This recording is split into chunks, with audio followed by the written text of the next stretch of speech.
네, 인천 부평갑 노종면 의원입니다. 앞서 존경하는 조정훈 의원님 말씀 듣고 준비하지 않았는데 몇 말씀을 좀 드려야 될 것 같습니다. 우리 박상우 장관님. 예, 국토교통부 장관입니다. 네, 언제 취임하셨죠?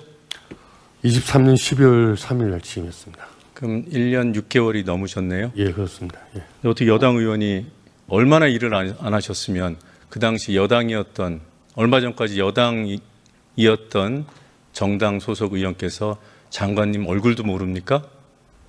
상임위원회가 달랐고요. 제가 모질했던 탓인 게 아니겠습니까? 근데 부동산 정책에는 관심이 굉장히 많으시던데. 취임한 지, 이재명 대통령 취임한 지 한 달이 안 됐죠, 장관님? 6월 3일, 4일 날 취임식 했으니까요. 예. 그러니까 이재명 정부 출범 한 달이 안 된 상황에서 지금 발생하고 있는 여러 가지 부동산의 문제는 어느 정부의 책임이 있습니까? 시장의 흐름이 물 흐르는 것 같아서 탁 잘라서 어디까지 누구 책임이고 어디까지 누구 책임이라고 이야기하기 어렵다고 생각합니다. 네, 그 말씀은 이해가 됩니다. 예. 네, 연장선에 있는 거죠. 그렇습니다. 이유가 있고 결과가 나올 때까지 상당한 시일이 걸릴 수도 있고, 또 아까 조정훈 의원님께서 대책의 문제에 대해서 비판하시던데 그런 부분이야 또 추후로 또 어떤 영향을 실제로 미치는지 파악하실 거죠? 당연히 대책이 나오면 시장을 예의주시합니다. 어떻게 출범한 지 한 달도 안 된 정부에게 지난 3년의 경제, 부동산 시장을 망친 정권과 함께했던 당시 여당의 의원이 모든 책임을 현 정부에 돌리는, 이게 정치적으로도 논리적으로도 도저히 이해가 안 되고, 조금 전에 다른 말씀하시면서 언급했던 도덕적, 윤리적으로도 타당치 않다, 이런 생각을 할 수밖에 없습니다. 불가피하게 민생 경제를 살리기 위해서 재정을 푸는 결정 어디 쉽게 하겠습니까? 어려운 결단으로, 또 대통령 선거라는 그 계기를 통해서 공약으로 국민의 지지를 득한 다음에 그야말로 어렵게 하는 것인데, 그게 대통령 주머니에서 돈이 나와야 하는 겁니까? 그러면 재정을 풀 때 안 풀어서 민생 경제가 파탄이 나고 경제가 침체된 책임은 그 당시 정권을 담당했던 국민의힘 정권, 윤석열 내란 정부가 어떻게 책임지려고요? 아직도 국민의 지지를 바탕으로 결단의 차원으로 재정을 풀겠다는데 현금 살포라는 인식을 하고 있는 점이 가슴이 아픕니다. 우리 행안부에서 우리 직무대행님은 나오셨나요? 자리에 있습니다. 네. 지난 윤석열 정부 3년 동안 편성한 지역화폐 예산, 지난 추경 이전에 우리 윤석열 대통령 집권기에 얼마나 편성했습니까? 올해 본 예산에는 반영하지 않았었고요. 네. 작년에 3천억 정도 했던 거로 제가 기억하고 있습니다. 3천억을 했나요? 3년 동안? 이 정부 지원 예산은 그거보다 조금 그 정도 됐을 거로. 지역 사랑 상품권 예산을 여쭤보는 겁니다. 650억이었습니다. 예. 그리고 지난 1차 추경에서 4천억이 편성이 됐죠.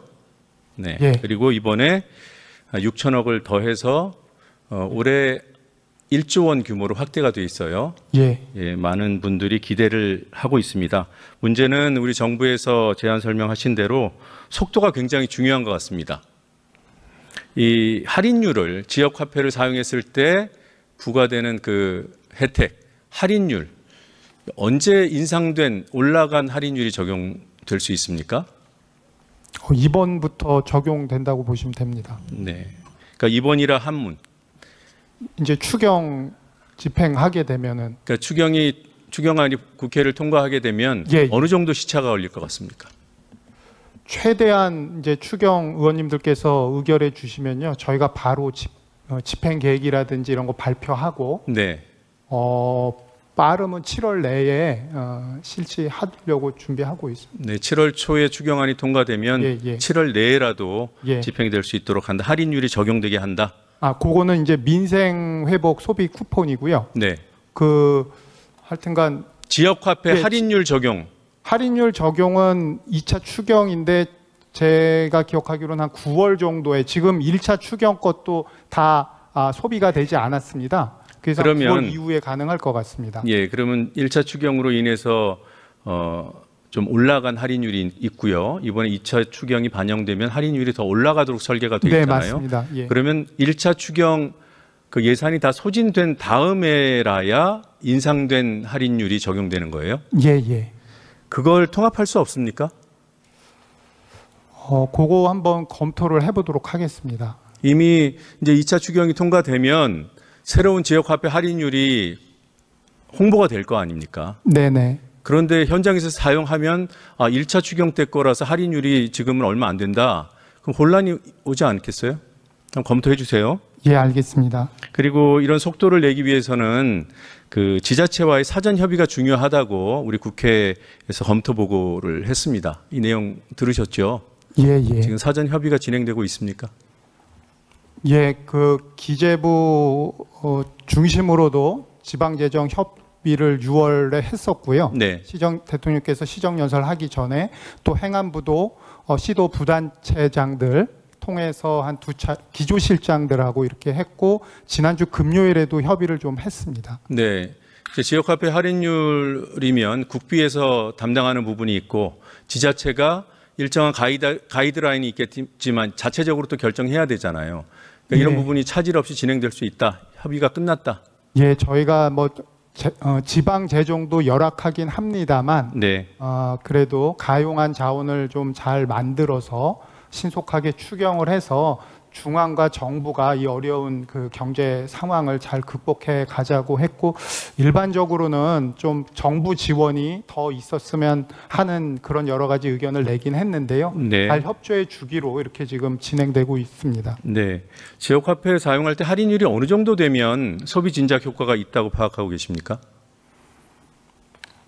연구 하는 기관에 따라 조금씩 그 차이는 있습니다만 그래도 다른 그러니까 취약 계층이라든지 소상공인 자영업자에는 효과가 좀 있는 것으로 저희는 보고 있습니다. 그러니까 할인율이 윤석열 정부 들어와서 많이 떨어졌어요. 예산을 덜 주니까 지자체가 혼자 감당하기가 어렵잖아요. 그래서 문재인 정부 때 2자릿수까지 올려놨던 할인율이 한 자릿수로 떨어진 지 오래입니다. 알고 계시죠? 예, 예. 네. 그래서 지금 우리 민주당에서는 이전부터 할인율을 최소한 10% 정도까지는 끌어올려야 된다라는 그런 입장을 견지해 왔고 이번에 이렇게 설계를 하신 거 보니까 지금 불교부 단체, 그러니까 재정이 넉넉한 일부 지자체를 빼놓고는 대부분 다 10% 이상의 할인율이 적용되는 것으로 했더군요. 예, 최대 15%까지 할인율 되게끔 설계되어 있습니다. 네, 알겠습니다. 그런데 여기를 보면요. 이게 지금 전국을 4개의 그 구역으로 나눠서 재정 자립도가 높은 불교부 단체 서울 등 여기를 빼면 수도권, 비수도권 그리고 또 인구 감소 지역으로 나눴죠. 예, 맞습니다. 네. 이런 각 그 지방 정부의 특수성을 고려해서 국비 지원 수준을 다 달리한 것까지는 이해가 됩니다. 서울 등에는 2%, 수도권에는 5%, 비수도권은 8%, 그리고 인구 감소 지역은 특별히 10%를 지원하고 여기에 이제 지방 정부가 5%씩 더 해달라. 이게 2차 추경안의 골자죠. 맞습니다. 네. 네. 지금 국비로 지원하는 이 퍼센테이지는 각 지방의 특성에 맞게 전부 다 촘촘하게는 할 수 없어도 이렇게 4개의 부류로 나눴는데 분류를 했는데 지자체에 요구하는 가이드라인은 왜 획일적이죠? 이것도 차등을 둘 수 없습니까? 이게 자칫 이 좋은 정책을 펴려다가 모든 지방 정부를 다 만족시킬 수는 없겠다. 혹시라도 일부 재정 자립이 좀 떨어지는 지방 정부에는 큰 부담이 되지 않을까.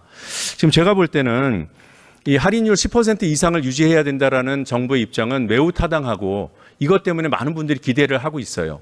그런데 이것을 유지하는 선이라면 각 지방 정부의 재정 자립도에 따라서 지방 정부가 매칭해야 되는 이 지방비 비율은 좀 탄력적으로 조정할 수 있게 해줘야 되는 거 아닌가.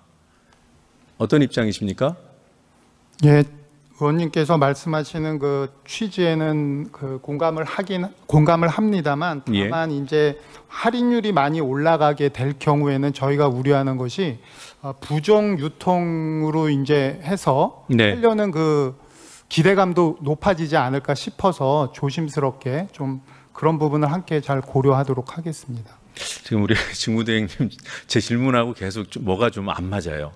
지금 그거는 할인율을 높여달라고 할 때 하시는 답일 것 같은데 제가 할인율을 적정한 수준으로 높이는 이 기준이 잡혀 있다면 재정 자립도가 좀 떨어지는 지방 정부는 지금 정부에서 행안부에서 5% 이상 다 붙이라고 지방 매칭을 하라고 하는데 이 수준을 좀 낮춰서 10% 이상의 최종 할인율은 취하더라도 지방이 해야 되는 부담은 좀 줄여달라 이 말씀을 드리는 거잖아요. 네, 그 부분 그러면 추가로 검토를 해보도록 하겠습니다. 네, 민생회복 소비 쿠폰도 마찬가지입니다. 지금 국비와 지방비의 매칭 비율이 지자체 간에 좀 달라요. 저 서울은 7대3이죠. 예, 맞습니다. 그리고 나머지는 8대2고 이걸 좀 상향 조정할 필요성 없습니까? 그러니까 국비의 지원폭을 좀 늘리는 이게 대부분의 지방 정부들이 굉장히 힘들어할 부분이라는 거죠. 예산 부담이 좀 되더라도 국비의 부담 비율을 좀 높이는 방향으로 지방 정부의 재정 부담을 좀 덜어줘야 되는 거 아닌가. 윤석열 정부 3년 동안 지방 정부 재정이 파탄날 지경이에요. 누구보다 잘하실 거 아닙니까? 네, 의원님, 저희는 뭐 지방의 입장을 좀 보다 많이 대변하려고 하는 측면이 있고요. 재정 당국과 협의하는 과정에서 관계부처 이렇게 협의를 통해서 그렇게 조정되었다는 말씀드리겠습니다. 네. 그래도 조금 더 국비 부담을 높일 수 있는 방법은 없는지 한번 적극적으로 판단해 주시기를 주문드리고요. 그 전제 하에서 각 지방 정부의 재정 자립도에 따른 그 부담 비율을 좀 세분화하는 것. 이것까지도 좀 고려해 달라. 일률적으로 뭐 서울은 7대3, 나머지 지방 정부는 8대2 이렇게 하면 그 20%가 어떤 지방 정부한테는 너무 힘든 퍼센테이지가 될 수 있습니다. 그런 취지에서 국비 부담폭을 좀 높인다고 전제를 하면 그 높이는 정도를 지역에 따라서 좀 차등해 주실 수 없을까? 지방 정부의 부담을 재정 자립도가 낮은 데는 좀 더 낮추는 방향으로 설계하면 어떨까? 이런 제안을 드리는 겁니다. 잘 이해를 해 주시는 거죠? 네. 네, 알겠습니다. 우리 박상우 장관님. 네. 이 건설 경기 부양에도 지금 추경 예산이 일부 투입이 돼 있습니다. 네, 그렇습니다. 네. 이번 추경으로 당연히 충분하지 않다고 보시는 거죠? 사실은 이제 좀 더 많이 담고 싶었는데요. 네. 집행 가능성을 염두에 두다 보니까. 네, 알겠습니다. 그래서 이제 추가 대책 꼭 예산으로만 가능할 것인가 이런 고민들을 하게 되는데 그 노후 계획 도시 선도지구 지정된 곳에 재건축 움직임은 좀 활기를 띠고 있습니까? 어떻습니까? 뭐 제대로 대부분 다 정상적으로 추진되고 있습니다. 그렇죠. 거기서 전 좀 힌트를 좀 얻을 수 있다고 봐요. 지금 전국의 노후한 도시, 원도심, 그래서 생활의 불편이 가중돼 있어서 공적으로 뭔가 해결책을 제시해야 되는 곳들이 신도시만 있습니까? 그건 아니죠. 전국 여러 곳에 비슷한 상황이라고 봅니다. 네, 그런 신도시보다 훨씬 더 노후된 전국의 여러 원도심을 정책적으로 지원한다면 지금 노후 계획 도시 사업의 선도지구로 진행된 곳 같은 그런 사업 정상화, 재건축이 좀 더 힘있게 추진될 수 있는 그런 상황이 마련될 수 있지 않겠습니까? 네, 의원님 말씀 기본적으로 동의하는 입장이고요. 네. 그러면은 노후 계획 도시 특별법에 포함되는 대상으로 지정돼 있는 이 대상지를 좀 더 확장할 그런 의지가 있으십니까? 현행법에 확장 연접한 경우는 확장할 수 있도록 또 되어 있고. 그게 그러니까 너무 제한적이어서 예. 처음에는 신도시만 한다 그랬잖아요. 예, 그래서 일부 열어줬잖아요. 열어준 게 있고 또 독립적으로 원도심을 겨냥하는 특별법안이 이미 국토위에 제안이 되어 있습니다. 예. 그래서 더 전국이 난립니다. 예. 저도 40년 넘은 아파트에 살고 있는데 네. 이게 뭐 제 아파트가 아니라 전국에 이런 곳이 너무 많아요.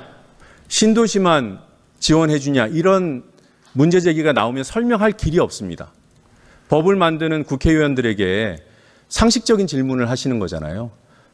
우리 정부에도 그런 질문이 가고 있고요. 예. 이 부분을 좀 더 적극적으로 검토해 주시기 바라고 예. 이 철도 지하화 부분도 잠깐 여쭤보겠습니다. 철도 지하화는 이제 거슬 수 없는 국책 사업의 영역에 들어왔다. 맞습니까? 네, 그렇습니다. 예. 그런데 지난 우리 정부의 선도 사업 대상 지역 선정을 했죠. 네. 그걸 보면 거기만 하겠다는 뜻으로 보여요. 그렇지는 아파트야 않습니다. 선도 지역 지정해 놓으면 여기 하고 또 다른 데 할 수 있죠. 근데 철도는 일직선이잖아요. 일직선으로 연결되어 있는 철도의 한 역사를 지하로 넣었어요. 그 다음에 사업을 다시 하려면 어떻게 해야 됩니까? 공법은 존재합니까? 그래서 지방에 작년 연말에 지방에 선도지구 발표한 것은 독립적으로 사업을 할 수 있는 구역을 골라서 했고요. 상징적인 의미로. 그리고 말씀하신 대로 철도는 다 하나의 이 단일 노선으로 저희가 인식을 하고 있습니다. 특히 그래서 수도권은 경인선, 경의선, 경원선 등이 전부 다 연계가 돼가지고 서울 지하철과 연계되어 있기 때문에 지금 연말을 목표로 서울시, 인천 또 경기도 저희 부에서 종합적인 계획 수립을 위한 TF를 가동 운영하고 있습니다. 네. 전 구간이 동시에 사업 대상이 되어야 되고 계획도 전 구간을 대상으로 할 때 실현 가능성이 있다. 저는 그렇게 봅니다. 정부 입장도 같다는 거죠? 네, 그렇습니다. 예. 알겠습니다. 마치겠습니다. 네, 노종면 의원님 감사합니다.